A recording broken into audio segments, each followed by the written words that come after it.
นั่นแหละแกเหรอ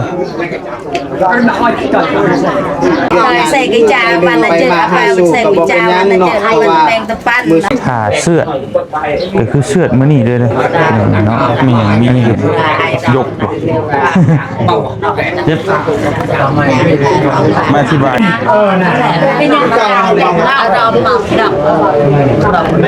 อันนี้ตัว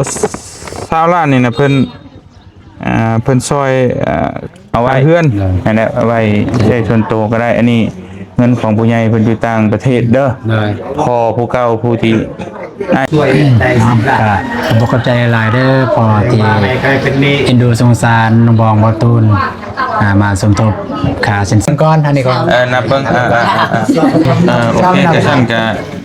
เสียมอบเงินให้ผู้ใหญ่ใจบุญนี่อันเอื้อยใหญ่ใจดีเพิ่นอยู่ทางฝั่งไทยเพิ่นฝากมาช่วยมันก็มีคนโดยจังได๋ก็ก่อน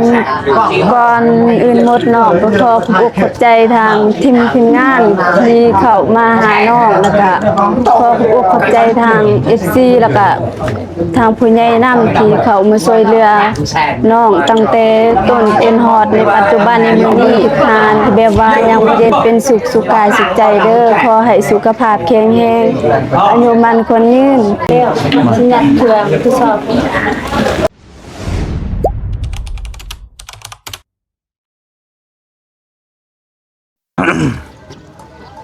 เอาพี่น้องเนาะเปิดภาพมาวันนี้กะแปลกๆเลยพวกกระเบานุ่งเมียคุณมาว่าไก่มาปลุกกับคนอยู่ใกล้พี่น้องเมื่อยบ่บ่เจ็บไปนั่งตามมาอยู่พี่น้องเนาะบ่เตียงกันยาวมาฮอดเมื่อคืนนี้พี่น้องเนาะมางานแต่งบ่ตูนก็น้องบองนี่แหละมากับบ่ผู้เพิ่นกำลังเฮเข้าอยู่พี่น้องเอ้ยสบายดีเด้อพี่น้องเอ้ยกราบทักทายสบายดีพ่อแม่พี่น้องเบิดสุขทุกคนเนาะพี่น้องเนาะเฮามาฮอดนอนประมาณ 2-3 ชั่วโมงนี่แหละพี่น้องเอ้ยก็ตื่นมาแล้วก็มาร่วมงานเนาะบ่ตูนก็น้องบองพี่น้องเอ้ยน้องเพิ่นว่าโอเคจัดน้องเพิ่นว่าจัดแบบชนเผ่าเพิ่นพี่น้องแบบดั้งเดิมเดี๋ยวไปเบิ่งน้ำกันนะพี่น้องเนาะไปเขาจัดมาจะเต็มยศได้เลยธรรมดาเขาบุหูเลยพี่น้องคิดว่าแบบว่าเราเนี่ยเลยเนาะเนาะเรากับบุหูพี่น้องธรรมดาสบายดีเด้อสบายดีเอ้ายังบ่ว่างอยู่กับบังนี่พูดแล้วนี่อันนี้กำลังเฮ็ดฮีทบ่โอ้นี่เลยพี่น้องเลยที่ชุลองประจินจ่าจริงสิตอนประจินเข้าสุดแล้วน้ำมาในปัจจุบันนี้นี่จ่าดูมากกำลังเฮ็ดพิธีน้องสวัสดี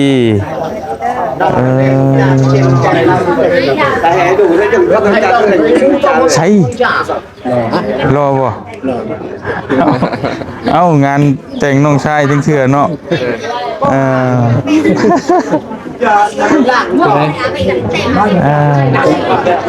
อันนี้เริ่มเฮ็ดได้บ่ดูว่าฮะมีแค่อย่างมันมีบ่ได้เฮ็ดบ่ไม่มีเลยมันมีเลยมาไม่มี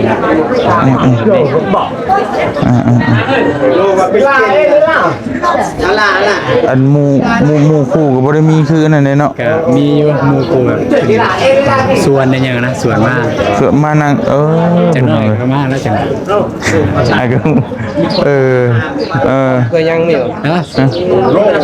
บ่มีเคยปลอมบ่มีไผปลอมเนาะบ่มีพี่น้องอันนี้เพิ่นกำลังเฮ็ดหยังนี่โอ้ยนี่ช่องเฮากำลังเดือดริบรี่อยู่พี่น้องเนาะ อันนี้ก็ เรียก นี่งานนี่บ่นี่นี่เลยพี่น้องนี่เนาะนี่ก็คือเอาค่านี่เลยบ่ แม่น โอ้ ตู้ไม่ใช่กระเทียมเดี๋ยวไม่กัดกินเบิ่งนี่เด้อกินนี่เด้อพี่น้อง ผู้ชายสี่มึงก็ต้องเอาไปมา อันนี้คือแบบชนเผ่าดั้งเดิมบ่ เลยเดิมแต่ว่านี่ทันสมัย แต่อันนี้ท่านแต่ว่าปกตินี่บ่แม่นในนี่บ่ ปกติแกมันแบบนี้ปกติจะนุ่งแบบเสื้อธรรมดาอย่างก็ได้ตามอัธยาศัยเลย บ่ ไม่ได้ใส่อย่างคือเบานุ่งใส่นุ่งก็ได้ ไม่ได้ใส่สูท มันจะใส่สูทใส่อย่างเด้ ไม่ได้สร้างกันเลยหรือบ่สร้างเรียกว่าบ่ใส่สูทใส่ยางกัน แต่ก็นุ่งมากก็ได้เกิน แต่ว่าใส่ก็ได้ บ่ได้ก็สิได้แก้เอาเด้อ นี่ก็โอ้กัน แต่ว่าเพราะว่าเพิ่นเฮ็ดว่าแต่งตัวนี่แบบบ้านเฮาด้วยน่ะแบบนี้แบบเข้าพักผ่อนเลยนี่น่ะเอาก็บ่เตียก็บ่ได้ถามข้อมูลหยังมากมายเพราะว่ามีแต่ฟ้าวแล้วก็เหยียบมาเลยมาฮอด2:30 นคืนนี่ มาแต่สวรรค์แต่แขกแต่ใส่สมบูรณ์ ไม่ได้ใช้สมบูรณ์แต่มื้อวานน่ะก็มาเมื่อวานน่ะก็มาแล้วก็มาเลยนะพักผ่อนมานี่เลย ยังบ่ได้พักยังเลย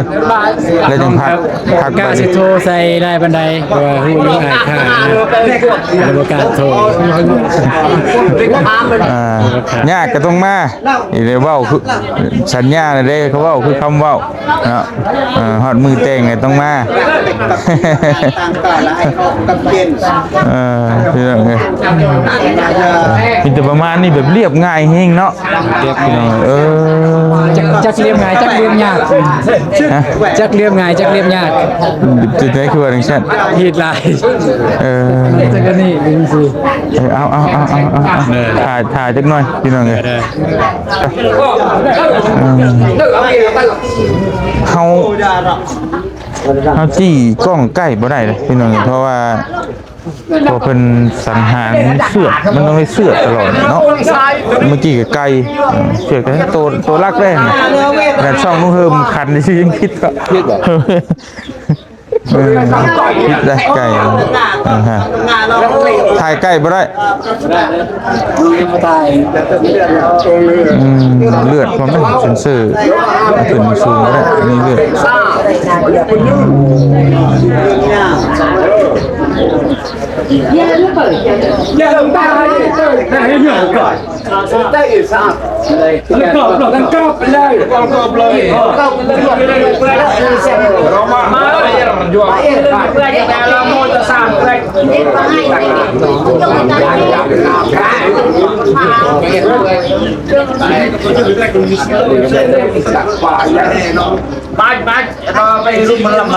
้าย่างกายเห็นก็ได้ไหมย่างเนี่ยไปได้กายให้มันเลือดนะปืนมาเด็ก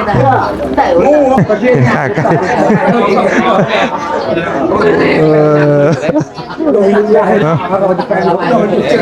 นั่นได้ไงเหรอ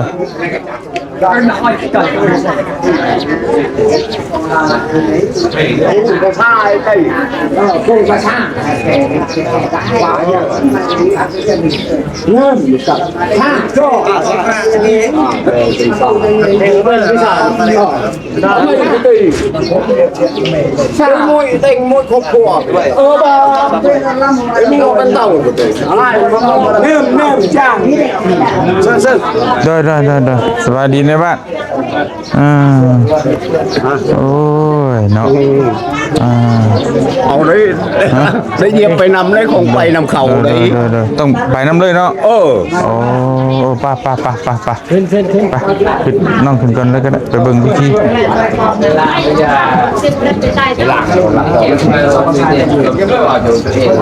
นำแล้วคงนำที่เต่า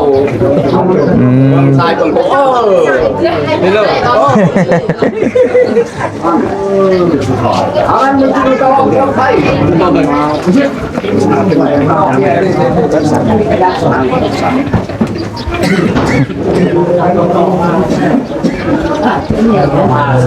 ันดาที่เสือมาได้มอง เอาพี่น้องเลยโดย พอเรื่องฮิตเรื่องคลองเขาก็สิทธิบายทางปัญหาปัญหาเป็นยาว่านั่นว่าต้องด้วยมาเพื่อยังเป็นอธิบายมีปัญหาตีเป็น มันมีบางคนมีราคาแต่ว่าช่องนำช่องเรื่องช่องนำ ช่องเหลืองนี่กำลังนิยมได้ตอนเอาพี่น้องเลยโอ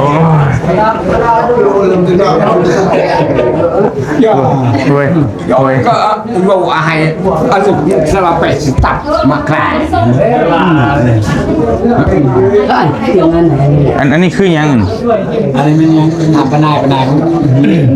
สลับไป บางคนอื่นยัง เขาฉันแง่แทงพี่ไผ่เนี่ยไม่เกิดสมบูรณ์แล้ว เขาจะช่วยอยู่เอง เอาเห็ดเลยเห็ดเลย ที่สิตับมาแปะเห็นมาแปะ เห็ดเลยเห็ดด้วย สบายเด้อแล้วก็ แล้วนะ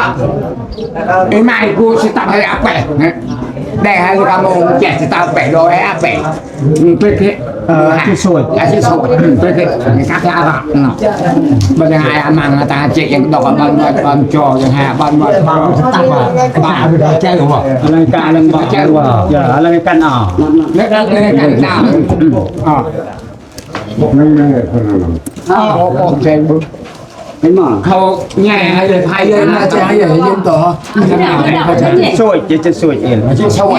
มีแหลมแหลมนั่นน่ะได้พอได้เลยแหลมเอาแหกแดงแจกเบอร์สิตาเอามาซอยตัวจริงไปซอยอะไรกันอ่ะบอกอะไรกัน ใช่ก็นายก็ตักได้ยาปากให้ปากกันเลยว่า Dia ada apa yang ngetak? เยอะเอาไป Saya. อะไรกันอ่ะเสียไว้จะช่วยหน้าตาเลย ด้วยเอาเลย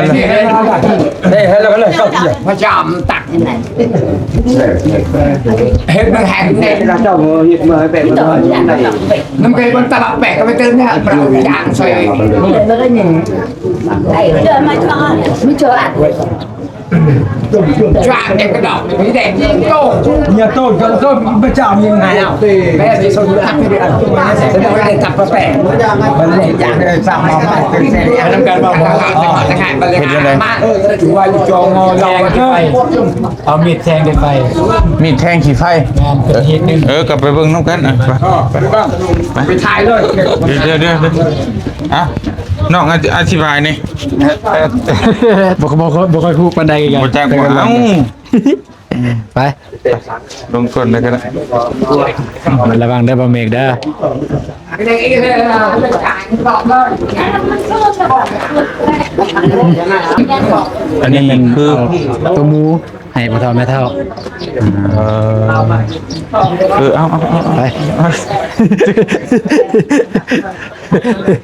เบิกไปเบิก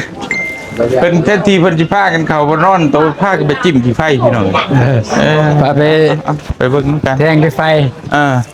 มาเยอะจิ้มแบบพากันแท้ทีสิพากันเข้าห้องนอนเนาะ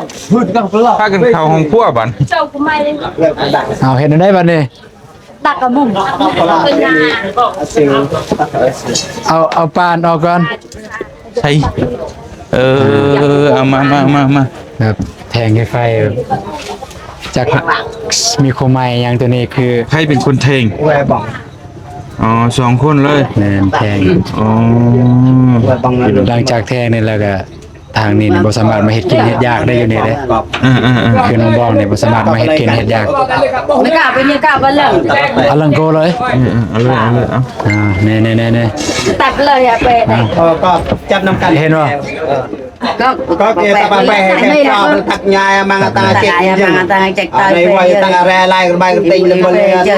อเราเรียนมันยิงชัดไม่เนี่ยมันอ่างสร้างราสตักไปยิงเฮ็ดทองเนี่ยมันได้จังว่าจะเป็นแซ่มาตั้งเจ็กยังความรำให้ช่วยเวียกช่วยงานคือว่าบ่มีสลัมมีก็มือสุดท้ายแล้วใส่กิจาปันเจอไปใส่กิจาปันเจอให้มันแบ่งตะปันมือสุดท้ายใส่กิจาที่กองประเพณีมันแต่ก็ให้สำเร็จมาดับมันตัดอย่างแรงย่างมันเอาให้เราจะรักตัดเลยยกคนตัดตัดตะลุดเลยกับกัดระก็ให้แกชอบมันตัดเนี่ยรถกระดาษราปลาเงิน แปลกเนาะแปลก ในวัดที่เลยทิม ไม่ว่าจะโตพี่น้องเนาะอาจจะได้เห็นทุกขั้นทุกตอนมาเนี่ยมันจะไปทีม ทิม ระวังเด้สุดงามๆทึกไฟนะเด้ก็อยู่บนตลาดสุดงามๆทึกไฟเด้ ตักปลาบางเงินยังเอชาบางแบนแล้วมันก็คอยอ่างสร้างก็เลยแทงงูยิงแทงงูออกมาไปทานเร็วเลยต่อเบิดแล้วเนาะย่างซอยกระจับแล้วเพราะว่ามันจะแทงนะยาแหละไม่ต้องได้หรอกต้องแทงพี่น้องมีแต่มันยากนะกำลังขั้นตอนต่อไปก็ถ้าทายว่าไรมีแต่อธิบายก็แล้วกันมันจะอธิบายจากเพลงที่ทายมาเดี๋ยวมาเชือดหมูมันกินเชือดใจเชือดหมูแล้วก็เชือดกล้วยลงสายรุมไปไม่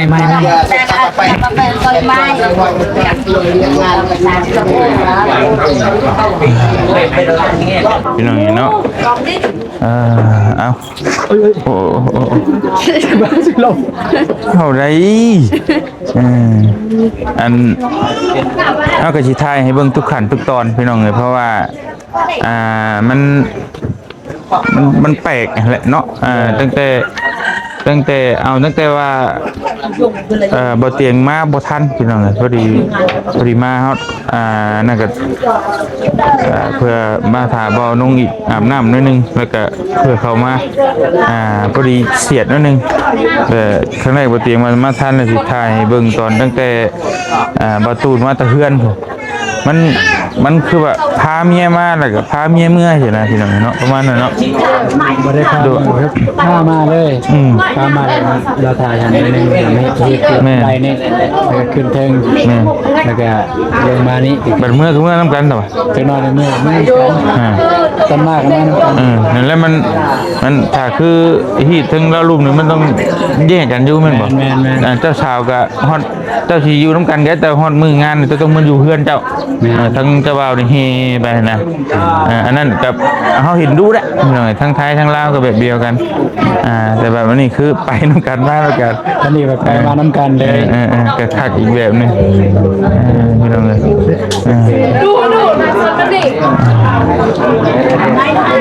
แล้วก็ถ้าชิคาเบิ้งจนจบพุ่นแหละจนถ้าว่าน้องพุ่นจบแล้วเราพากันเมื่อนะครับที่นี่แบบใดเนี่ยครับก็สิมาเบิ้งน้ำกันเนาะงานแต่งชนเผ่ากระตูแท้ๆพี่น้องเห็นเนาะ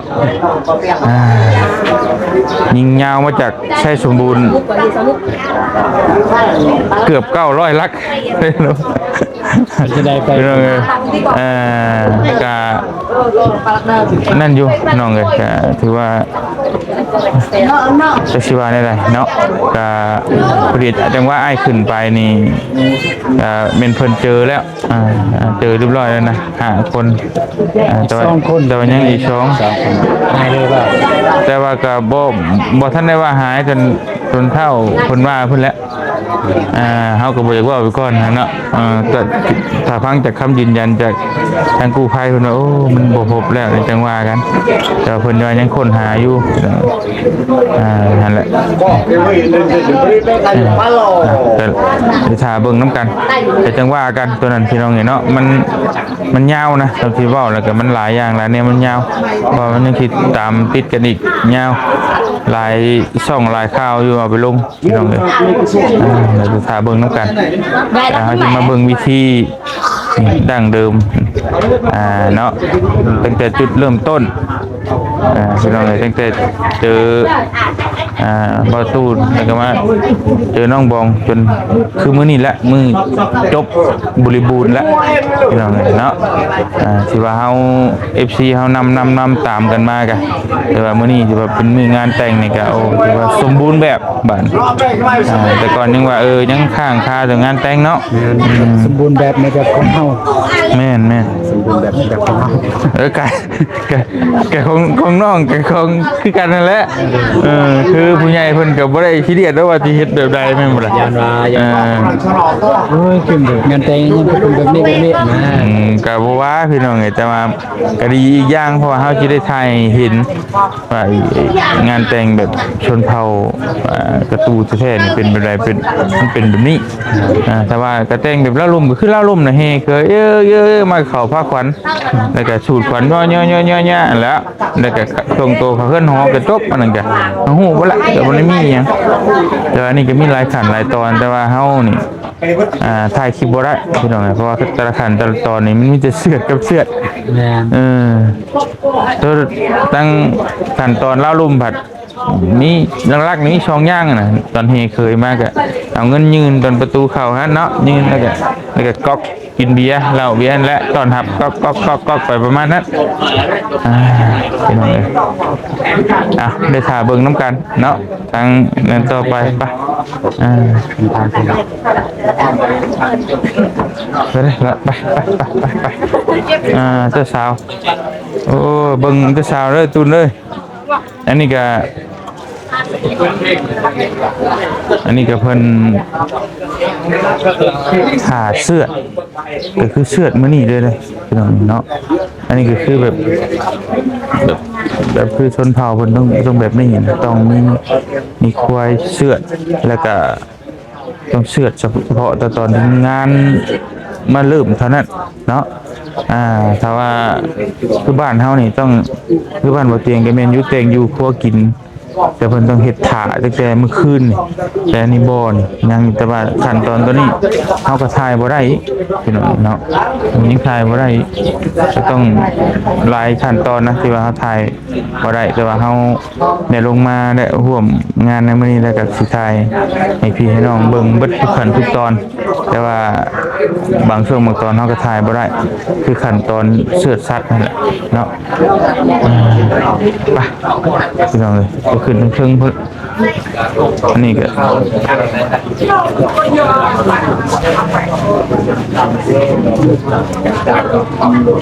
ฮ้ยนี่แล้วมางานแต่งน้องชายนี่แหละ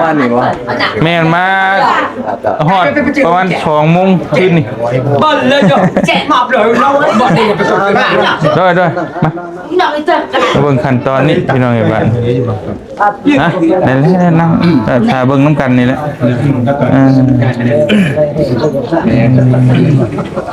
มันจะอย่างเนื้อปลายังนั่งมาเบิ่งพี่น้องอันนี้เขาบ่อันนี้เข้า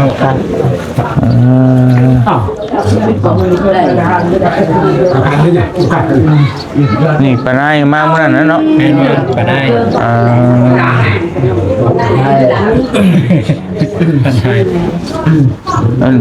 นี่ได้ทั้งผู้ใหญ่ทั้งน้องผู้ใหญ่ทางบองผู้ใหญ่ทางแม่เฒ่าผู้ใหญ่ทางน้องประเด็นนี้หาลาแปลกอันนี้ก็อีกขั้นตอนนึงมีเข่ากับฉาดกับหมูเนาะ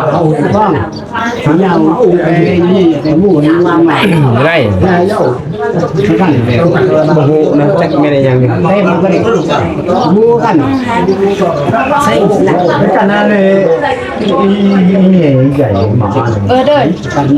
ไก่บ่เจอใหญ่ๆจะมีทางงานอยู่มีเวียต่อเป็นสูตรสมโพธิ์โดนไอ้ออกมาเร็วเลยนะไปกันเลยไอ้ไปตามไปกันมาในห้องเม็ดก็เสียเครื่องในห้องโอเคไปยังเยอะ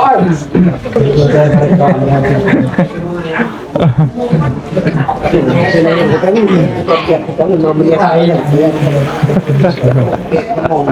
ี่มือเตียนกลับ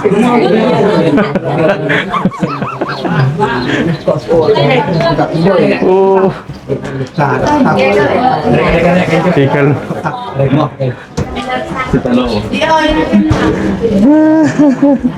ก็ได้ มันตะนม บ้านแล้วจ้ะ อันยอว่าตาปักดาวไอ้แก่ อ๋อสวัสดีครับท่านประธานผู้ คุณนี่แซ่โดด ฮะ มุ้ย มวยมาบ้านแล้ว ก็เลยก็ไปเอามุ้ยแบบเรื่องตาแล้วบอกไอ้เรามุ้ยนี่นะเปลี่ยนตีเนี่ยตีต้องให้ตามหลังเรื่องตีข้างหลังก็มีตาเลยจะเตะสรุปมันตีเนาะน่าด่าอันน่ะ อ่ะเดี๋ยวค่ะเบิ่งขั้นตอนตัวนี้พี่น้องเลยว่าเพิ่นสิเฮ็ดแนวใดต่อไปเนาะต่างคนต่างเข้าใจยุ่งความวันจะ ว่านี่ก็เป็นผ้าขวัญนี่เนาะ แม่รักปวดแม่เด็กแม่ป้าแม่ตาว่าตะนมแม่อันนี้อายุเส้นอยู่เด็กเส้นโล แต่ก็อยู่เจ๋งยังไงแต่เราอุ้ยตะนม ลูกเอ๋ย มาไป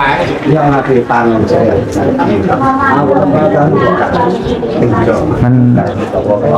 แบบนี้เลยพี่น้องเนาะงานมีการชุมนุมนี่ต้องมีการชุมเกาะFC บางคนบอกเป็นในว่าสิมันจะช่วยจังไดเนาะมันเป็นแนวนี้นะตัวอยู่ท่านแหละ อ่านมาแล้วเฮ้ยโมเยกูตัวขอคำกูตัวมังเย็ดนี่ เดี๋ยวถ้าเบิ่งขั้นตอนตัวนี้เป็นเฮ็ด ตีบังมุ้ย ไป มองเราไปเวียมุ้ยแปะเป็นแย่ นับไป มาตายเจ็บ ยังนอกไป ไม่เอาเลยเอาเลยก่อน ไปก็ตักมาให้รถเลยไปจะใส่มาไปให้ใหม่นอกเตอร์แม่เจ้านำมาไปเจ้า มีอย่างยกเฮ็ดมาอธิบายดูมีหยังมีหยังในเงิน แบบเราโมเมนต์ แล้วก็เป็นร้อยไม้ การให้สิ่งศักดิ์สิทธิ์คนที่ล่วงลับไปแล้วหรือว่าคนยังอยู่นะ จับเลยแบบเรา บ่นะอันนั้นในเงินหั่นน่ะมีหยังปัดปัดเพิ่นใส่เป็นฮีดบ่ ทางสางราช เดินยาวหนังจ่าเล่งเล่ายายจะไอ้หนึ่งกับยายก่อนแล้ววิธีบอกพี่น้อง จะตักต่อเลยนะพี่หมอต่อเลยครับหลังเป็ดบอกใจแล้วก็เจ้าบ่าวเด้เอาตัวแมนหนึ่งเอาหนึ่ง ย่อยไอ้จังไปแต่ละโอ้ยสิ เอาแต่ตัวแมนมาแต่เพื่อน ง่ายเนาะเรียบง่าย ติ๊กคู่เก่าคู่เก่า เด็กเล็กอีได้บ้างกันเด็ก เต็มหนึ่ง จะได้ให้แต่ก็รอจับก็ขี้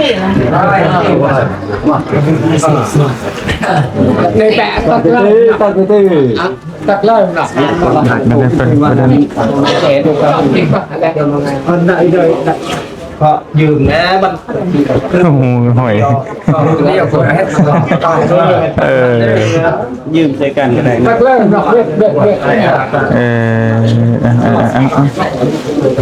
เลี้ยวบอกยังอยู่อันนั้นบอกให้ย่ายเพิ่นอันว่างก่อนจักหน่อยได้บ่กอก ไอ้นะ ย่าย ไม่ยอมมองที่กัน เอ้ยแป๊บนึงได้บ่กลุ่มอยู่ ลายประกอบแต่งคือเก่า แปลก แล้วอะไรใจ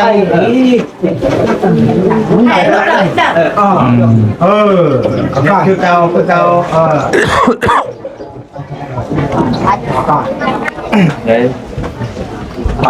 รู้จะซื้อไก่กับพิษอีกมือดิกูพิษมั่งอยู่กระตุกใส่อ้อยบัน ซื้อ นี่บ้าให้นี่เรื่องอะไรก่อนไปแล้วไปดูอะไรก่อนจะมันมุ่งเพื่อนกัน ไปเลยไปเลย บ้านนี้คนเขาอะไรเขาเสียงอะไรกับบ้าน ตัวซื้ออยู่สกองดอก แต่ว่าการเดินมันลำเมื่อไหร่ที่เป็นอะไร มองให้นักแป้งนักมันร่าง ก็ไม่ได้ยอมตัด น่ะ เป็นยังไงเราหมักดับ เป็นยังไงมันเล็กไม่เป็นจิวใหม่ เรื่อง ไปครับเรื่องอะไรก็ไปเสนอยึดทองใหม่ครับ มันนอกจะเติร์นอกจะเติร์นนอกจะดำมันอะไรอะไรนอกเปลวจะตอนมั่มเปลวต้องทองต้องเสนอให้สัจจะสมรบมันนอกจะเติร์นมาเราเป็นคนจะไปกันเลยไปยอมไปยอม สาวมาแกเสียเยอะเลยแบบมันจะ คือมันชัดเนี่ยชัดเส้น มีดอกไม้ แล้วบอกเบิ่งต่อไปอีกขนมเป็นเห็นได้อีก มาเทียรีนาเจริญจ้า จะให้เราเปิดเจอเรามันนอกจะเติร์น ตาไม่จ่าย เรื่องไม่ใช่ใจไอ้ลูกน่ะเอาไว้เลยไม้แป้งต่อแป้งโลแป้งโลหลัง เอาไก่ให้ จะดูไอ้ฟาริสา มันก็ บอกหรือว่าจังไดใส่ถุงให้บ่เข้าใจอันนี้บังข้าวหลาม มุ้ยไม่หลัก ใส่กันเลย ก็แม่นบ้าอะไรเนี่ยลาไปต้องไม่ต้องเราไม่ได้ โอ้ยเนี่ย บังข้าวหลามยัดเนื้อ ชื่อบอกไร อันนั้นเนี่ยเอาไก่เนี่ยเอาให้อันนั้นบ่รู้ว่าจังได แน่หรอบอก เนี่ย ทางไปยิงให้ไกล มาไก่ให้ ไปทรายมันนี่ แล้วนะซุ่มหมูแดง ยังขั้นตอนไหนอีกบาด เป็นผู้แค้นหรอ ตันเส้นเส้นเกนว่าเขาแหลมให้บางพระดามก็ว่าเขาแหลมบัดพระดามกันห่างเขาแหลมตัน อ๋อเพิ่นบ่ให้ผู้แขน ลูกเคย อ๋อบ่ได้ผู้แขนอีก ยังจะทำจะทำเดิน แล้วมึงมีเงิน เอาไปเลยโอ้ยพวกนี้หันโอ้ยโอ้เครื่องดีดีเลย เลยเจ้าของ วันในบ้านในบ้านก้ม ตั้งเลย ยี่เห็นบ้านพูดในบ้านจะก้มไป เจอในงาน โอ้ยเนาะในบ้านจะหมอบไปกันเป็นประธานผู้ฮะ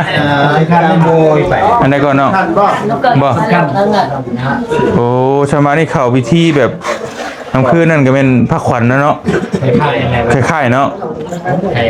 ชาวพุทธเลยในกินเราเนี่ยหมดเลย เขาบ่ ฮะ นี่แหละกินหมดเลย โอ้พอดี อันนี้อยากเองบ่อน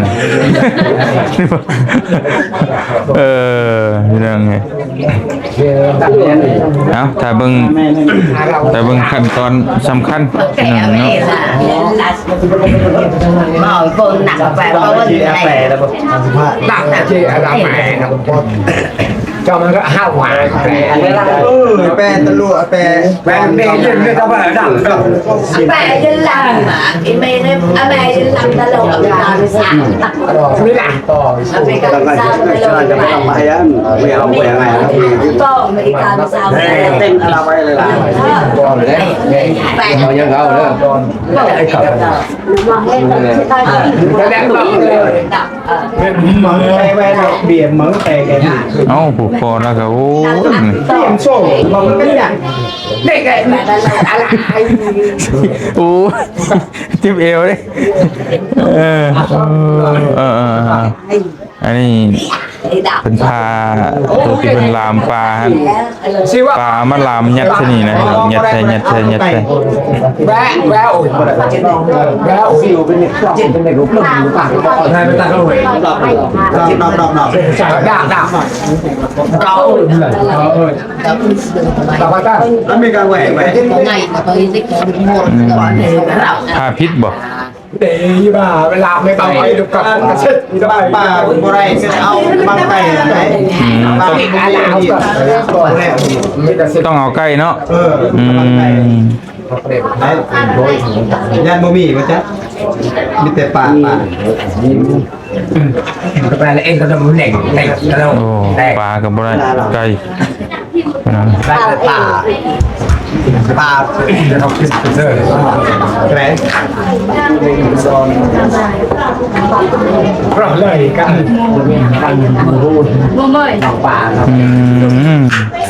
สับไก่เป็นตอนแล้วก็ยัดใส่กระบังนี้ nó con tâm hiệu chụp ngày chụp ghềnh อีกกัน nặng ơi nặng bè bây giờ bè đi เก็บบังคารามเท่านี้แหละแต่ว่าเอาไก่ใส่เนาะ bè nó bị chảo mà cái công ty nó thì bị chảo thì có các kênh giờ mà càng tròn bè nó bị chảo giờ có được chưa ชัดเจนเลยไป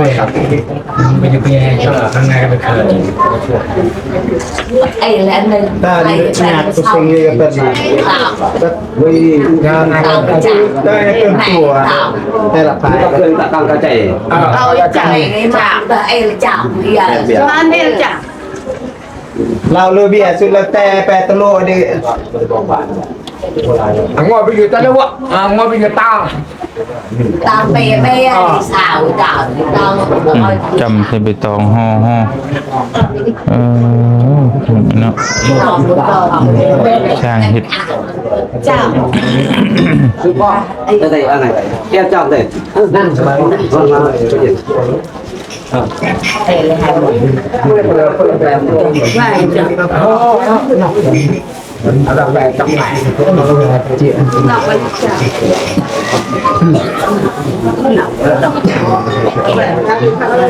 cái này phần này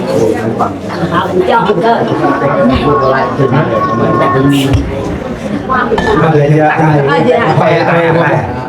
hỏi tại cái nào trò đi theo à pè mình làm to ô mất con là lừa lùi ra bè tòng phục cho hai châu hai châu hai cái mồm như vậy vợ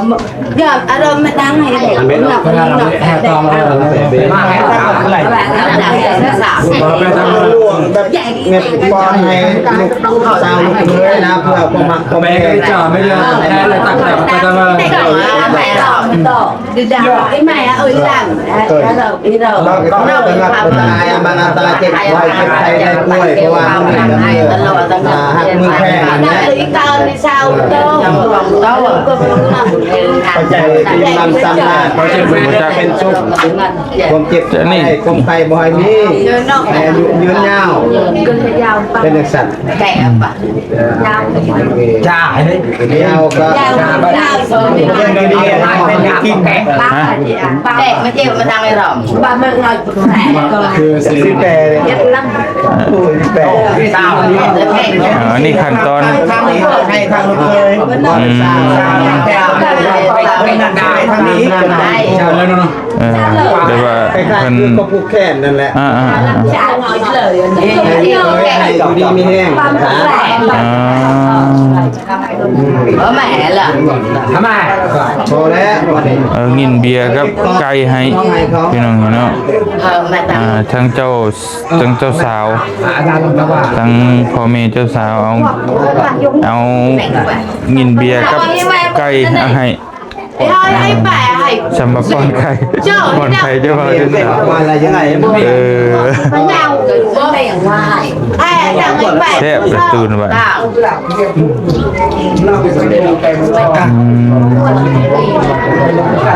đang hay không Rong tao sao sao bằng tặng hơi ăn sang ra tặng cho ai bằng tặng chạy tao thêm cấp tận lâu là tặng tòm chưa tôi rồi tặng chạy cứ xì mạc nào nhục ao cho vào cái gì mình không buồn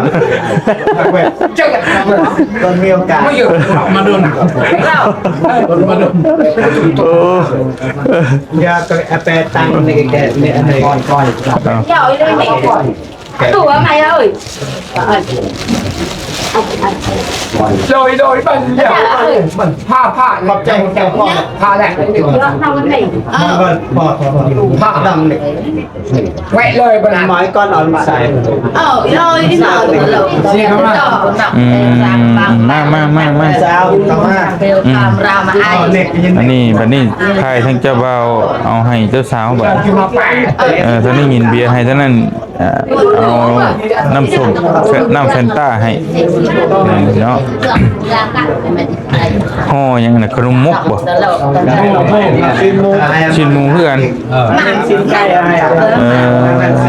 คนกินหมูไปเพิ่งกินหมูว่าพี่กินไก่ chắc phá cái chắc เริ่มตื่นดาวเลยจะซื้อกินเลยนี่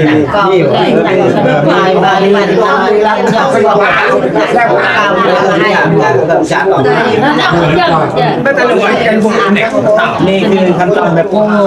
ลองดองกันเป็นพี่น้องกันดีๆแบบแล้วก็จะพี่น้องเยอะจะแบบไปเลยนะครับนี่ขั้นตอนที่พี่น้อง100%เลยอยู่จัดรอยพิธีเบียร์ น้องบองก็คือสิหิวข้าวพี่น้อง อายุยืนยาวได้ได้ còn sâu อยู่ดีมีแน่ bạn ta có sự đăng hay mò bây giờ nó đi tả đăng เอาเงี้ยใกล้จบพอแล้วเอาขั้นตอนใหม่ แล้วบอก đăng lại lại เอาขั้นตอนนี้ไปพี่น้องเลยเปลี่ยนเลขกันพุ่นกินปลาอันพุ่นกินไก่พี่กินหมูแบบเปลี่ยนกันเลขเปลี่ยนกันไปกันมานะประมาณนี้ขั้นตอนเป็นเอาเบิ่งขั้นตอนต่อไปบ่าย ตัดเดียวจัดยังทำครบ มา đèo cái nào อันนี้ขั้นตอน có chết ở trên bài này เจ็บ bàiบ่ฝากตีจะเขาเอาก้อนบ่ có trên hú nữa trên này ขั้นตอนตัวนี้ เอาจะเขาเอา เฮ้ยจะนิ่งจะดีแล้ว บ่แม่นบ่ทันหูใส่อันนั้นสิก่อนเว้าข่าวๆนะ มีสินนี่บ่ เป็นที่ còn xuống lời lời còn จบเลยดอก อันนี้เพิ่นเอิ้นขั้นตอนยังก็เรื่อง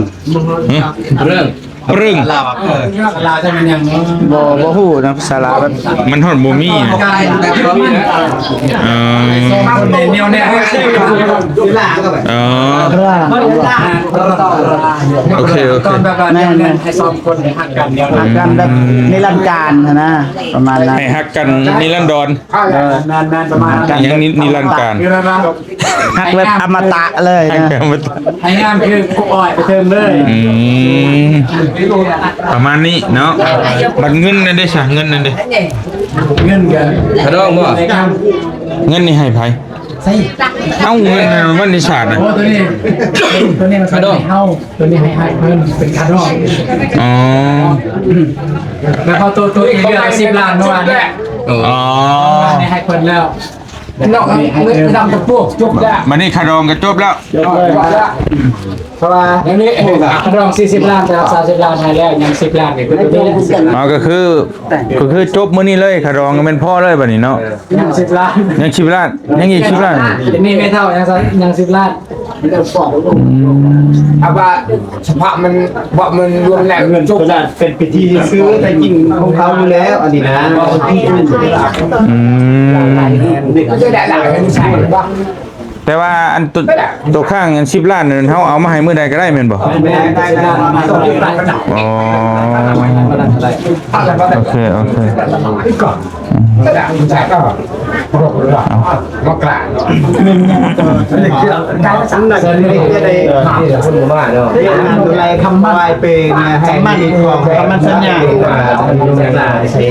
เนี่ยเงิน%นึงคำมันสัญญาว่าสิฮักกันตลอดไปให้ต้องแสดงว่าจบเรื่องเลยนะแม่ยังไงกันต่อติดเด็กติดชิ้น เงินนั่นยังข้างเท่าไหร่ก็เงินค่าดองข้างเท่าไหร่ถ้าสมมุติว่าแบบเฮาเอาให้เลยก็ได้บ่รู้อันนั้น ให้มันจบบ่ดีแล้ววางให้ดองวันเพิ่นเลยให้แต่งนี่ก็ได้แปลแสดงว่าสำเร็จมื้อนี้นะว่า บ่ว่าจบเจือน้ำอ้ายมี ที่ข้อให้เอารายยา ตอนนี้นะผู้ใหญ่เพิ่น มันเด็ก เอาให้เลยบ่ได้บ่ โต10 ล้านเนี่ยได้ ดอกเป็ดเด็ก อันน่ะ จะทำปะนาย อันเงินนี่เฮาถอกเลยได้บ่เงินค่าดองที่เหลือเฮามอบให้เบิดเลยได้บ่ในตอนนี้ ได้แห่งดี แห่งดีว่ะเพราะว่ามีทางพ่อเพิ่นซอยตัวที่เหลือน่ะ จะแห่งดีคันนี้แต่ว่าเคยบ่มีก็ติดหนี้10 ล้านคันว่ามีเดียวนี้มีครบเลย50 ล้านก็แห่งว่าดีใจนะ แต่ว่ายังข้าง10 ล้านต่อ แม่นข้าง โอเคเดี๋ยวถามแป๊บนึงได้เสร็จเด้อ อะไรไปกระจอด อันนี้ขั้นตอนทางพายเจ้าบ่าวเนี่ยเนาะนั่งรอเพิ่นนี่ต่อ แม่น ขึ้นเทิงบ่ได้บ่ บ่เต็ม ได้อยู่เต็มพากินข้าว ถ้ากินข้าวกินน้ำเป็นอะไรบ้านเฮาก็แบบนี้นะแต่มันสิต่างกันบ้านเฮานี่คือมาได้กินเลย แต่ว่านี่ต้องรอนั่นนี่เด้อรออันเพิ่นอันนั้นเชือดควายอีกบ่เจ็บ นั่นไหมรอกินนี่แหละ รอกินควายยังยืนยุ่งอยู่ มาไป ในยามได้สิได้กินโอเค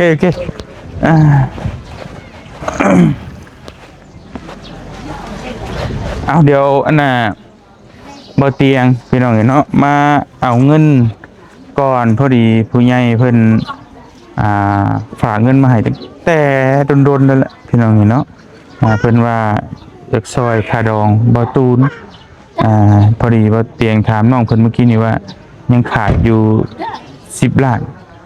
แต่เพิ่นฝากว่านั้น20 ล้านแต่ก็บ่เป็นหยังเฮาก็เก็บไว้ให้เพิ่นอันน่ะไปเฮ็ดเทือนเฮ็ดชาติเนาะพี่น้องเอ้ยยังมีช่องข้างในบ่ แต่ผมเอกเราสิใส่ซองให้ประตู มีอันเดียวนี่ช่อง 10 เดือนเดียว โอ้คือบ่ซื้อมาเพื่อกันนี่ บ่ได้ซื้อเหล้าเจ้าเล่นโทรศัพท์เงินบ่มีเลือดได้10,000ซื้อให้บ่ โอ้ยเมื่อยเลย เงินบ่พอเด้ลืมโทรศัพท์ ก็พวกรอเห็นว่าก็ได้ เงินมีแต่10,000 บ่เจ็บปานใดมีเงิน 10,000เอ้าพี่น้องเอ้ยจังว่ากันนี่เอาเงินนี่อึดอยากยังเงินเอาใช่ บ่ได้เอาพี่น้องเห็นเนาะเงินเดี๋ยวจะเอาไป อันนี้แก ใช่ จากล้าน 10 ล้านนี่จะ10เช้า 40 ล้าน 40 ล้าน โอ้ ยัง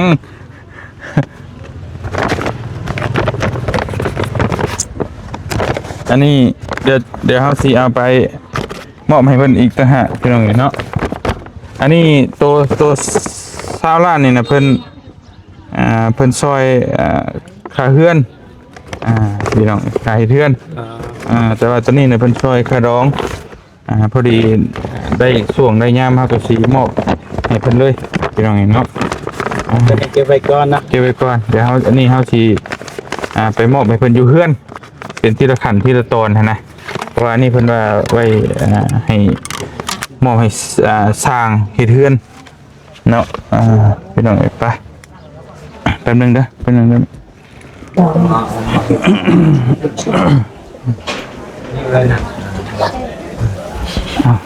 พี่น้องเห็นเนาะมา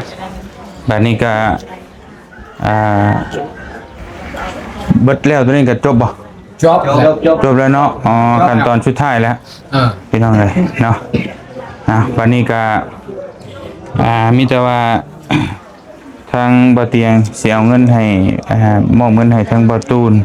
เนาะพอดีผู้ใหญ่เพิ่นฝากมาซอยค่าดองน้องว่ามันยังขาด10 ล้านมันบ่ได้พี่น้องเลยพอดีเพิ่นฝากบ่เตียงมาเงินมาซอยค่าสินสอดหรือว่าค่าดองน้องบองพี่น้องเนาะเพิ่นฝากมันนี่20 ล้านพี่น้องเอ้ยแต่ว่าค่าดองน่ะยังอยู่ข้างอยู่10 ล้านเนาะแต่ว่าเตียงสิมอบให้ทั้งน้องเพิ่นแล้วก็เอาจ่ายให้เพิ่น10 ล้านแล้วก็อีก10 ล้านน้องก็เอาไว้นั่นแหละเอาไว้ใช้ส่วนตัวก็ได้อันนี้เงินของผู้ใหญ่เพิ่นอยู่ต่างประเทศเด้อพอผู้เก่าผู้ที่อ้ายสิพายน้องตัวนั้นแหละเพิ่นช่วยบ่เพิ่นบ่ให้ออกชื่อดอกและบัดนี้เพิ่นว่าช่วยค่าสินสอดค่าดองน้องหั่นแหละยังขาด10 ล้านเนาะเอาพี่น้องเลยมอบให้เพิ่น10 ล้านด้วย10 ล้านเอาไว้ពេលแบบមិនក៏ចែកឲ្យឲ្យដងជួយដែរទៅពេលនេះស្ដីថាในค่าดองឲ្យจะช่วย10 ล้านពេលហាក់คำบอกนี่ก็ไม่มอบแต่ไม่ได้ก็กันได้เห็นนั่นเลยผมขอบใจช่วยขอบใจก่อนให้ขอบใจก่อนโอเค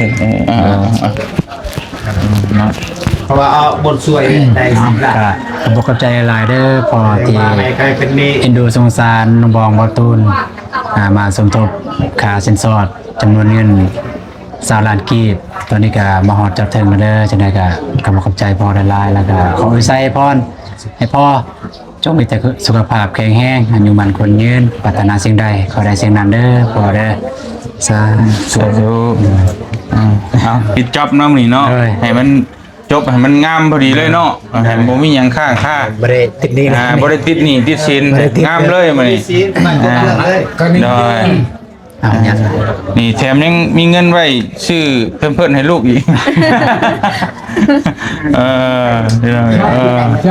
โอเคมีเป้เมทัลคือว่าได้ก็เป็นนี่อย่างได้ค่าดองคือว่าบ่เตียงซอยผู้ใหญ่เพิ่น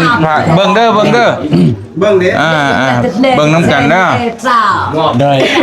มอบให้แล้วเอา10 ล้านแต่ว่าเงินที่ว่าติดหนี้10 ล้านนี่มันอยู่ในครบแล้วเด้อให้แล้วนับเบิ่งก่อนนับเบิ่งก่อนอันนี้ก่อนนับเบิ่งจำไม่นับบ่นี่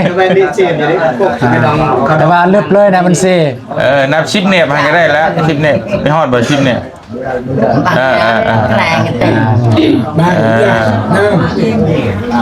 นับเบิ่งตัวนั้นใบ50เด้อตัวนั้นใบแสนเดี๋ยวสิว่าตัวนึงขึ้นหน่วยตัวนึงขึ้นหลายโอเคเนาะโอ้ในค่าดองก่อนใหม่อีกได้ใจเอาออกเลยบ่นี่ยังบ่เจอเนี่ยไม่เยอะเยอะก็ไปเจออุปา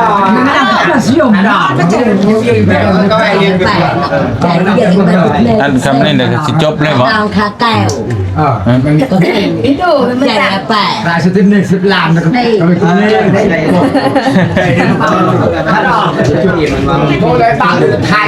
แต่ว่าเป็นดูจะได้ได้แล้วเรื่องมันนี่แล้วเอามาไปกันงอนเดี๋ยวแล้วบ่บ่ได้มีหยังอีกแล้วบ่จบแล้วเนาะก็น่าจะแล้วเลยแหวนบ่ได้ต้องชื่อแดงแหวนคือบ่ได้มีผูกคอตัวแทนอีหยังดอก คือสิบ่มี โอเคกระชั้นกะเสียงมอบเงินให้ผู้ใหญ่ใจบุญนี่อันเอื้อยใหญ่ใจดีเพิ่นอยู่ทางฝั่งไทยเพิ่นฝากมาช่วยมันก็มีคนหนึ่ง1,100คนหนึ่ง1,100เด้อ2คนเพิ่นก็บ่ได้ออกชื่อออกหยังดอกมีแต่ว่าช่วยผูกแขนครั้งแรกว่าเพิ่นช่วยใส่ซองใส่หยังนั่นแหละเพิ่นก็คิดว่ามันคือแต่งบุญเลยมีช่องบัตรเชิญบัตรหยังนะอันนี้บ่มีเฮาก็บ่เป็นหยังพี่น้องเนาะฝากขอบคุณอันเอ้ยเพิ่นแน่ผู้ใหญ่ใจบุญทางฝั่งไทยก็ได้โดย ฉันได้ก็ขอบคุณในไลน์เด้อทางเพื่อฟังไทยที่ผู้แคนน้องบองบอตูนเป็นบรรดาบริผู้แคนแต่ก็เป็นยังส่งมาให้ทางผ่านทางเตียงจะได้ก็ขอให้เอื้อยจะมีสุขภาพแข็งแรงเด้อปรารถนาสิ่งใดขอได้สิ่งนั้นเด้อเอื้อยเด้อสาธุ เลยขอบใจเตียงเวลา โดยดีใจน้ำเด้อน้อง ที่จวดรถมานี่เลยเด้อ สัญญาต้องเป็นสัญญาเด้เมื่อใดน้องแต่งต้องมาพี่น้องเนาะก็ต้องมาไก่วันใดก็ต้องมาได้ได้ไม่ต่างครับปีอ่ะ มาพี่น้องเลยมีแต่ว่าให้คนนั่นเลยก็ทางมาเตียงเลยก็สีคอโตพี่น้องเลยลงดูเบิ่งข้างล่างแต่ว่ามัน ขั้นตอนต่อไปนี้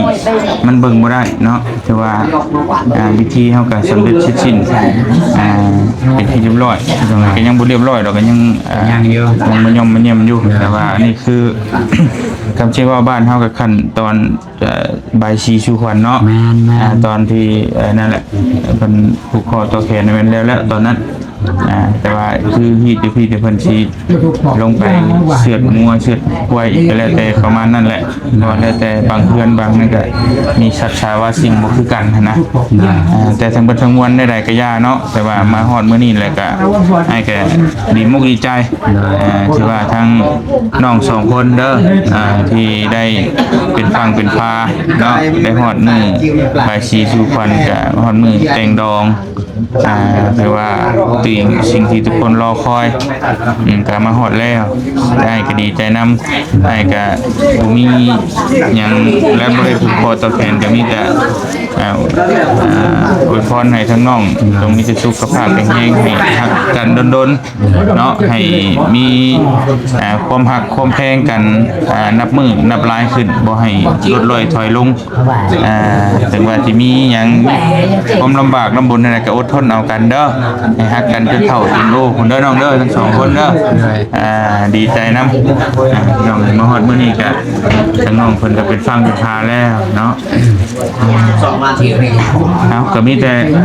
ก่อนอันนั้นหน่อยนึงพี่น้องเลยครับว่ามันอันนี้แล้วก็ให้น้องทั้ง2คนขอมุกขอบใจ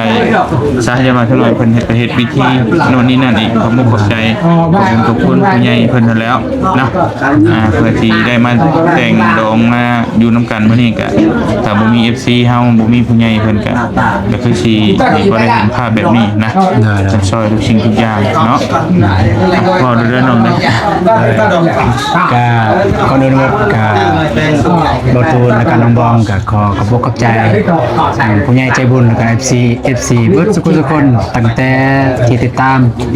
พวกเขาตั้งแต่นั้นมาตั้งแต่พุ่นละตั้งแต่เริ่มต้นจนถึงปัจจุบันนี้แล้วก็ขอบคุณทุกคนทางผู้ใหญ่ที่คอยซัพพอร์ตมาตลอดแล้วก็เฮ็ดให้พวกเขา2คนได้สมหวังตามที่พวกเขาได้วางไว้จะได้ก็ขอให้ทุกคนทุกท่านจงมีแต่ความสุขความเจริญปรารถนาสิ่งใดขอได้สิ่งนั้นนำสมการพัฒนาเด้อบ่เจ็บบ่จนน้องเนาะถูกให้น้องบองบันเต้นวะน้องยังไข่เบาลี่นี่ไห้เลยแต่ว่าป้องมันหลายเลยอยู่ชาวนาเขตเลยผู้นั้นก็ถามนั่นผู้นั้นก็ ถามนี่รู้สึกจังได๋ไอ้วันนี้บ่โอเคก็ได้บอกไงขอบมุกขอบใจขอบคุณผู้ใหญ่เพิ่นนั่นแล้วเด้อเพราะว่ามันก็ก่อนสิผ่านพ้นมาฮอดมื้อนี้ก็โอ้ม่วนง่ายๆตั้งแต่น้องเพิ่นนั่งอยู่ใกล้กองขีตภัยที่พี่น้องเพิ่นให้ก็บ่ได้ยิ้มแย้มซี่นะน้องบองก็เดี๋ยวแรกๆก็มีแต่ให้กับให้เนาะมีแต่ความทุกข์นั่นแหละพอมาผ่านพ้นมาฮอดมื้อนี้ก็เป็นเรื่องง่ายๆเอามีแต่ให้น้องบองขอบคุณขอบใจผู้ใหญ่เพิ่นเด้อเพิ่นซอยสู้ทุกสิ่งทุกอย่างมาฮอดมื้อนี้ โดยจังแรกก็ก่อนอื่นหมดเนาะก็ขอขอบอกขอบใจทางทีมงานที่เข้ามาหาน้องแล้วก็ขอขอบอกขอบใจทาง FC แล้วก็ทางผู้ใหญ่นำที่เข้ามาช่วยเหลือน้องตั้งแต่ต้นจนฮอดในปัจจุบันในมื้อนี้ที่แบบว่ายังบ่ทิ่มบ่ปะน้องแล้วก็ยังเบิ่งแยงดูแลน้องเสมอต้นเสมอปลายได้ก็ขอให้ทีมงานแล้วก็ FC แล้วก็ผู้ใหญ่ใจบุญทุกท่านจงอยู่เย็นเป็นสุขกายสุขใจเด้อขอให้สุขภาพแข็งแรงอายุมันคนยืนความเจ็บบ่ให้ได้ความไข้บ่ให้มีเด้อปรารถนาสิ่งใดก็ขอให้ได้สิ่งนั้นสมการปรารถนาการเฮ็ดการสร้างหยังก็ขอให้เจริญเด้อสาธุ ขอบใจเลยครับเดี๋ยวเบิ่งอีกขั้นตอนต่อไปว่าสิมีหยังแน่ก็จังว่ากันพี่น้องเนาะเพราะว่า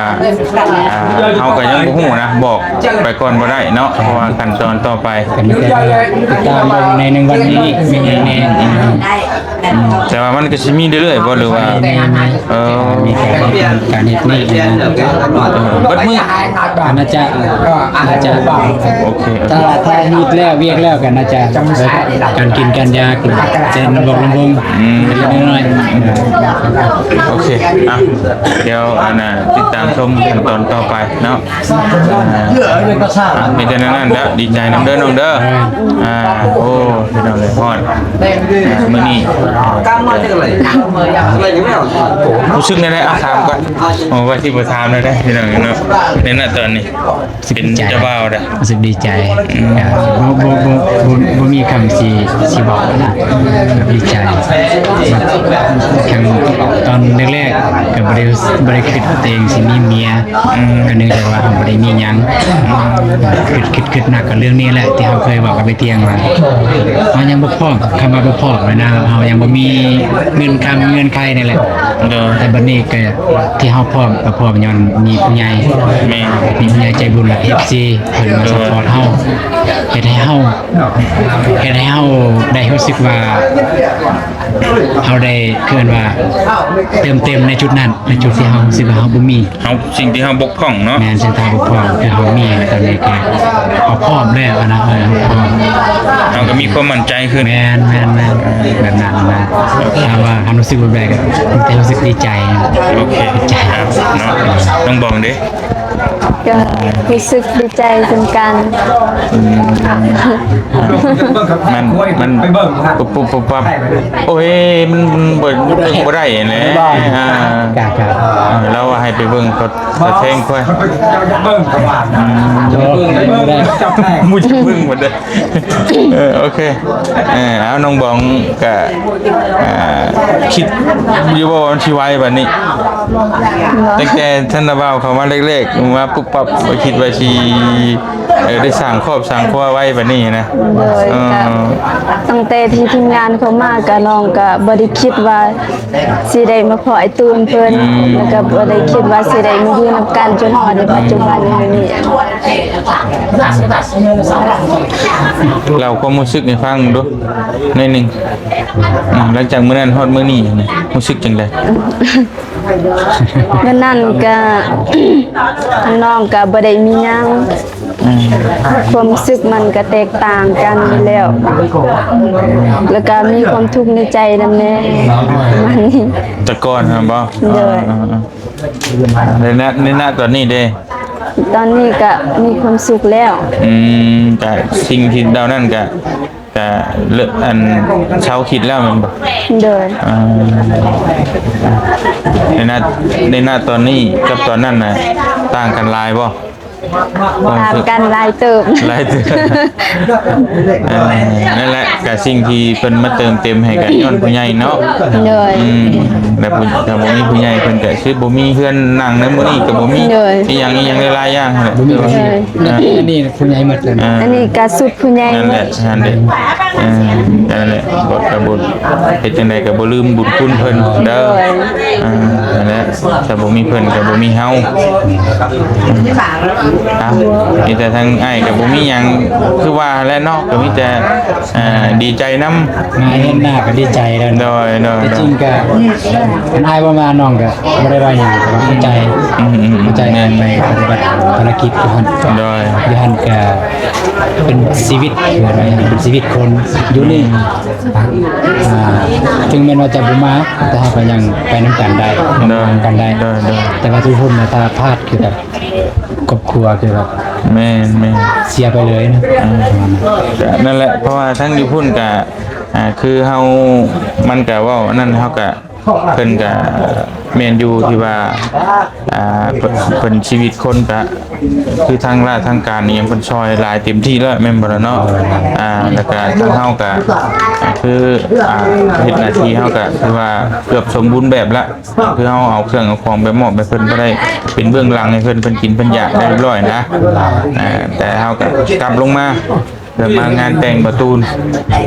แล้วก็จะถามว่ามันเขาแบบต้องอย่างขนาดนั้นบอกกระบอกดอกเพราะว่ากระบอกเตียงหันบ่เตียงยึดมั่นในคำเว้านะจะได้เว้าต้องได้มาประมาณนั้นพี่น้องก็เลย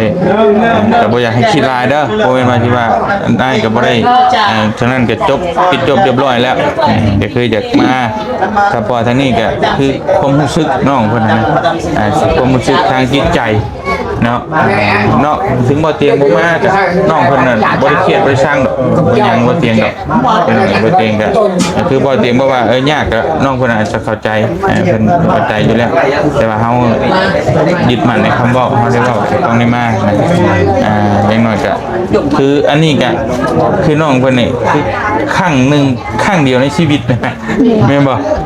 แต่งนี่ครั้งเดียวแต่เฮาเอาบ่มายามนี้ก็เฮาได้สิได้เห็นตอนที่ได้เว้าได้อวยพรให้น้องแบบนี้นะมันก็เป็นคุณค่าทางจิตใจนะเนาะอะไรมันก็สำคัญคือกันนั่นแหละก็มีแต่นั้นแล้วเด้อให้ฮักให้แพงกันดีใจน้ำไอ้ก็ได้ภาพบรรยากาศมื้อนี้ก็มาเห็นแล้วพี่น้องทุกคนรอคอยเนาะจังได๋ก็ขอขอบคุณขอบใจขอบบุญขอบคุณหลายๆเด้อ FC บัดจุกุทุกคนผู้ใหญ่ใจบุญบัดทุกท่านที่ว่าได้ยื่นมือเข้ามาซอยทั้งน้องเพิ่นจนให้มาถึงฟังพันในมื้อนี้เนาะก็ขอขอบคุณขอบใจอยู่ดีมีแฮงบัดจุกุทุกคนพร้อมครอบครัวทางไปจะได้ก็ตลอดปลอดภัยเด้อเนาะพี่น้องเนาะสาธุน้องเป็นฟังเป็นพาแล้วดีใจนำภาพที่ทุกคนรอคอยเนาะโอเคไปมีแต่ว่าเฮ็ดให้เพิ่นอันน่ะเฮ็ดวิธีต่อไปพี่น้องบ้านนี้จังหน่อย ตรงคนมาซื้อแล้วฉันอยากเพื่อผู้ชอบพาเขา มาแล้วพี่น้องเนาะ นี่แบบว่าพาเขาแบบดังเดิมของงานแบบนี้แหละเพิ่นจัดทำแบบนี้ประมาณเพิ่นคือทั้งเจ้าเบามาแหละเพิ่นเตรียมต้อนรับเพิ่นเตรียมอาหารการกินประเภทไก่ปลาเท่านั้นอันนี้คือฮีทแบบดั้งเดิมแบบดั้งเดิมประเภทนี้เลย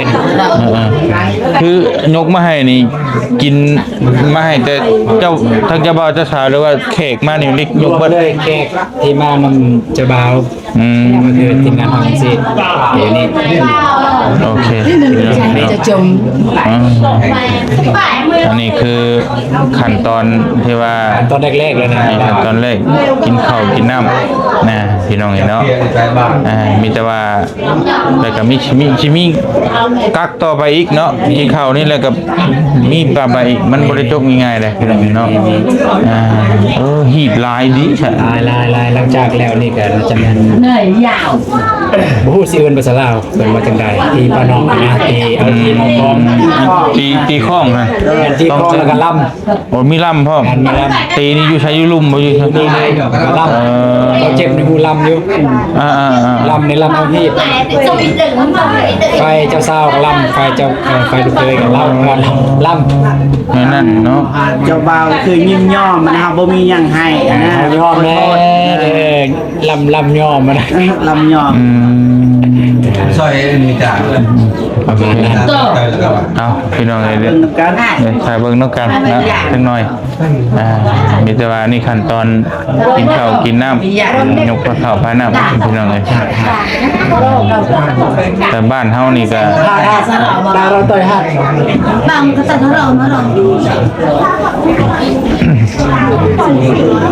ประมาณนั้น คือบ้านเฮานี่ก็บายชีสุขวัญแล้วก็แม่นส่งเจ้าบ่าวเจ้าสาวขึ้นหอก็จบเท่านั้นแหละเงาบ่พอ เป็นมือเลยแกบ่ได้เป็นมือนะ แต่มันยังมีอีกรายนะ มาเขาก็บ่ฮู้กันบ่แต่เด้ฮู้ จะมาจากเศร้าเห็นอย่างมันเลยอยู่เนี่ย เหตุเฉพาะเหตุเราเนี่ยเดี๋ยวหนกกันย้อยเดี๋ยว เราเห็นมันมือได้บอก เห็นในบ้านเนื้อย่าง นั่นแหละความหมายแบบเบียดเหตุนะ เลยยิงน้องหมอ กันเลย กินข้าวแล้ว พี่กินข้าวนี้อีกเที่ยวนึงตีบ้านนอกแล้วกันแล้วเลยจบบริบูรณ์ โอเคเอานั่นแหละพี่น้องเนาะแล้วที่ข่าวเราปีนั่นน่ะแล้วกันแล้วเนาะ โยกกันได้ โยกเพียงก็โยกกันนั่นนี่ แม่นบ่ งานโยกอย่างนี้ มันเป็นฟ้อนในหนุ่มโยกเลยยืดซื่อนั่นน่ะ ดอนโยกนะแต่ว่ามันต่างกันว่าจะหน่อยเปลี่ยนไทยตอนโยกพระเจ้าเบิ้ง ตัวมืออะไรวะ หลังจากโยกนี้แล้วจึงไปโยกแบบไปเต้นลำวงยี่ห้นแล้วกันแล้วเลยตัวเต้นนั่นก็เป็นฮิตคองแล้วตัวเต้น นอกเรื่องแล้ว นอกเรื่องแล้วมันก็เป็นไซแล้วยัง ถามว่าจะใส่ป่ะ บ่เต็มที่เพราะว่าต้องได้เราเลย อันนี้ที่เอามาให้ยกกับเพื่อนกินที่ก็ได้ไหมใช่มันบอกตามชื่อมันยังแบบชื่ออยู่นะ กินให้กินนะ ได้อยู่ว่ามันคือนะแต่ว่ากินจะค่ำ2 ค่ำนี่แหละ คนก็มีคือกันคนก็มีคือกันอันนี้มันเอา กับแม่ผ่าน พาไปพามันบ้า ไปพาเรา แม่พาของเจ้า ตอนนี้อยากอยู่อย่างเดียวคือไงอยากนอนนอนเลยดีว่าจำตัว ทอดนี่กับหมู 2 ครึ่ง2 โมงครึ่งหอดถ้าแต่งและบัดมือคืนก่อนอีกได้มากับบ่ได้เนาะได้สู่ได้เนาะโอ้ดูบ่เป็นสีกาแฟบ่ ยากอยู่น้องกินพวกกายา เอาล่างนิดหน่อยพ่อ ไม่ได้ลาก่อนได้เปรียบความรักนั่นแหละ พอแล้วสำเนียงพอแล้วสำเนียงจะได้เป็นสีกาแฟเฮ้ยล่ะพูดไปแล้วจะตัดไปคือช้อนล่ะนั่งเลย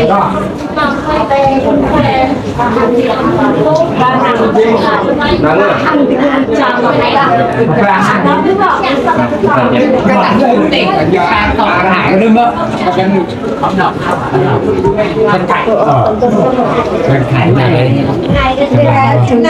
อะไรก่อน ดอกขาแม่ว่า มันกระจ่างให้ลืมไปอยากไปต้องหักก็เลย อะไรผมเป็นยังไหม นั่งนี่ นางนี้ได้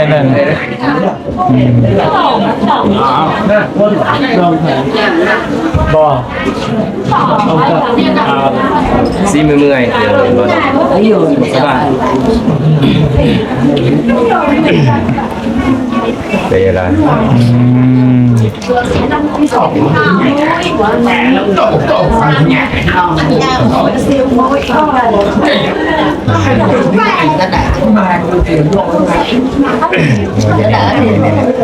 กิน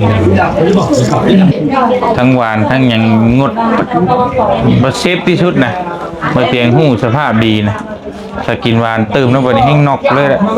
มันสิเว้าบ่ออกเลยเสียงบ่นี้เลยนะ จะไม่ได้ประกวดเลยวัน มันแม่ตอนนี้เฮาก็มันดามตั้งแต่ขาไปพุ่นตอนนั้นก็มือนั้นได้มือบ่เตียงก่อนสิขึ้นไปหั่นก็นอกแล้วนอนบนมือแล้ว แต่เห็นอยู่แล้วไปไหนบอกว่าไป นอกหันก็ยังไม่ได้ไหว้นะกินยาแล้วก็ซัดถอยแล้วไปขึ้นไปพูดอีกจนสิตายนอนไปตามทางพี่น้องไง เมื่อคืนคิดว่าสิชวนทีมงานมานั่งคนนึงแบบว่าปั่นกันขับรถมาคิดว่า ไปไหน อ๋ออายคุณมานี่ให้มีคนขับรถซอย โอ้ยไฟมาก ทีมงานก็มันบ่ยากเนาะถ้าว่าชวนมาดีเรากับมาอยู่แต่ว่าเฮาบัดบ่อยากรบกวนเพิ่นนะเฮานี่คือใจเฮาอยากมานะแม่นบ่ล่ะบัดนี้นั่นคืออาจจะทีมงานอาจจะบ่อยากมาแต่ว่าเฮาอาจจะไปให้แนะนำแน่ไปได้อยู่แต่ว่ามันก็บ่คักปานใดเบายาวก็ว่าสิมาอยู่ถ้าว่าพ่อเฒ่าเพิ่นบ่ป่วยพ่อเฒ่าบ่สบายหลายอย่างหลายแนวน้องนิ้วก็ป่วยน้องนิ้วก็สิมาอยากมานำมาพี่น้องกินข้าวพากินมั้ยบ่เจ้าภาพบ่พากินบ่ได้กินเด้ นี่คืออาหารประเภทนี้ได้อาหารประเภทนี้ในงานดองแบบนี้แหละ แม่น มีอย่างอื่นไหมแต่สองประเภทนี่แหละคือไก่กับปลาบ่เจ็บจะฮู้ดีอยู่ สำนี้พี่น้อง นี่ bảo vệ bà làm gì bà mẹ thẻ ăn có đừng khỏi đừng bà นะกินข้าวกินน้ำน้องกันแต่สิกินน้ำน่องเพิ่นเพราะเป็นฮีดเป็นคล้องแล้วพี่น้องแต่มันยังซื่อๆอยู่นะตอนนี้นะ mới làm có sai rồi เอาเข้ามาบ่าวนุ่ม ở งานกับเบิ่งงานตะโกนตอนนี้ บอกโกคือเห็นมาอยู่จะได้ บ่าว ขึ้น กู มา นี่เส้นบอลกำลังมา มาฮอดแล้วตอนแรกไปเอาเงิน สายบอมมี่ขอยันไปพูด เราใส่บ่มิกบ่มา ยันไปพูดบอกคนไปบอกกี่ไป มันเทียบกันจะมาตอนสวย ยันที่นี่ เอามาพี่น้องกินข้าวกินน้ำน้ำกันจักเล็กจักน้อยแล้วก็จังเบิ่งขั้นตอนอีกต่อไปแล้วก็จบพี่น้องเห็นเนาะมากินข้าวมีเรื่องยังไงนี่ไก่ยังน่ะ ๆไก่ลาด โมเมนต์แบบเดินเฮ็ดหยังหั่นนะ ลาม ลามใช้กระบังของบ่อ๋อ ตัวนี้ข้าวลามมันเป็นข้าวลามไก่ลามอันนี้ต้ม อันนี้อบไก่ ไก่ อบนะอันนี้ปลานี่มุกบ่ลามใส่กระบังอะไรแบบบังคือบังพลามนี่ยัดใช้แล้วก็ไปเป่าไผ่แล้วก็มาถอกจังนี้โอเค บ้าม าน ได้กินแบบนี้กินปลากับไก่กันกระซาบก็กินหมูควายประมาณนั้นไอ้ที่กัน แต่ว่า ว่าได้ยินบ่ แต่ว่ายูนี่น่าจะกินรวมจะหน่อยตอนตัวควายมันคิดว่ากินรวมกินรวมเลยแบบแค่คนที่มาว่ามาทางฝ่ายจะมาฝ่ายจะสาว อันคุ้ยยืนเมื่อกี้นี่โอ้อันนี้ถ้าสมมติว่าเฮาบ่อยากกินก็ได้บ่คุ้ยนี่ ได้กัน สมมติว่าเฮาแบบว่านุกยังฮีดเฮานี่เฮาเฮ็ดเดียวเลยกับเป็นเมื่อบ่บ่ได้มีหยัง ก็ไม่ได้มีอย่าง แล้วก็กลับพายสาวกลับใช่บ่โอเคอันเดี๋ยวทาเบิ่งพุ่นแหละในขั้นตอนต่อไปก็เท่าพาน้องบองเมื่อกลับเพิ่นประตูอีกเทื่อนึงพุ่นแหละจังว่ากันอีกเทื่อนึงเนาะเฮาอยากให้ฮู้วิธีนะมันปิดจบแบบใดแล้วก็เป็นสิได้มีความฮู้ในตัวเลยมากินข้าวนำกันพี่น้องเอาดำเนินกับสาว โธ่มาสบายดีเนาะเด้อสบายดี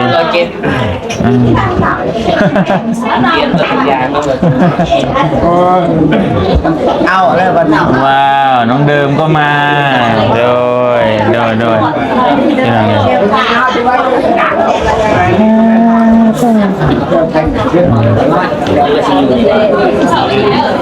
ฮะแล้วก็มาฮอดติ ไปดีเด้อได้แม่ สบายดีตื่น ไปดีเด้อเจ้าบ่าว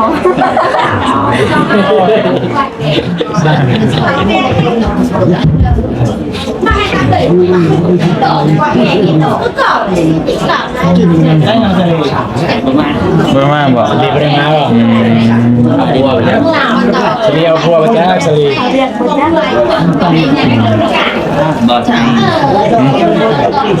นึงท่านได้นอนอยู่ซั่นน่ะเด้ออ่า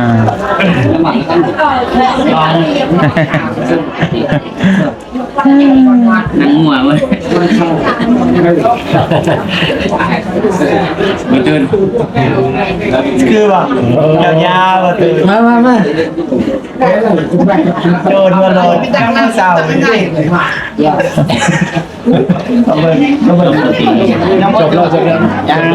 จบแล้ว จับได้ สืบสวนเลยสืบสวนแล้ว จับยังยิ้ม โอเคพี่น้องน้องเพิ่นหากลับมาเนาะนางจักหน่อยเดี๋ยวเพิ่นกำลังไปเชือดกล้วยอยู่ น้องสลีจังไรน้องสลีก็น้องฮาน อาสาพี่น้องเอ๋มีแต่นี้นั่นแหละเดี๋ยวบ่เตียงก็สิขอตัวนั่งน้ำน้องๆเพิ่นเดี๋ยวจังถ้าเบิ่งขั้นตอนต่อไปว่าสิมีหยังแน่อย่างนี้ครับก็สิถ่ายให้เบิ่งเรื่อยๆเป็นระยะเนาะแต่ตอนนี้เฮาก็เดี๋ยวสิตัดเป็นอีกตอนนึงช่วงเช้าเดี๋ยวมาต่อกันอีกช่วงเที่ยงๆในช่วงบ่ายๆนี่คือเป็น EP แรกงานแต่งน้องบองกับบ่ตูนพี่น้องเนาะมีแต่ว่าจังไดก็ขอขอบใจอีกเทื่อนึงเด้อพี่น้องบ่จุกทุกคนเนาะมีแต่เดี๋ยวก็จะเช้าพุ่นแบตสิเบิดแล้วเนาะพี่น้องเดี๋ยวถ้าให้น้องเพิ่นกินข้าวกินน้ำแล้วก็เดี๋ยวสิให้ทั้งบ่เจ็บทายต่อเดี๋ยวติดตาม EP ต่อไป EP 2 พี่ต่อไปอาจจะมีหอมแก้มเลย มีของแก้มพร้อมบ่มีของแก้มอาจจะพลาดใช่เดี๋ยวบ่พอจบดอก โอ้พี่ต่อไป อยู่เพื่อน นี่อยู่นี่เต้นล โอเคแต่เบิ่งช่วงหน้าเพอยังบ่ง่ายเบิดมือแหละมื้อนี้พี่น้องเอ้ยเดี๋ยวติดตามตอนต่อไปเนาะอยู่ดีมีเฮงบ่ทุกผู้ทุกคนงานแต่งน้องบองบ่ตูนพี่น้องเอ้ยจบไปช่วงเช้าติดตามช่วงเที่ยงแล้วก็ช่วงบ่ายเนาะช่วงแรงอีก ช่วงแรกนี่ถ่ายให้เบิ่งบ่ได้มอบให้น้องเพิ่น2คนำเดี๋ยวสุดท้ายเอง ไทยเดี๋ยวเฮ็ดได้คือไล่ชดอยู่ไทยตึกจับแล้ว แม่นี่ดีว่ะ กีรีนนะตึกจับแล้ว ข้าวประทานตอนนั้น ไล่ชดเลย ตามข้าวประทานลีตอนนั้น โอเคอยู่ดีมีแฮงพี่น้องเอ้ยสบายดีเด้อพี่น้องเด้อติดต่อช่วงหน้า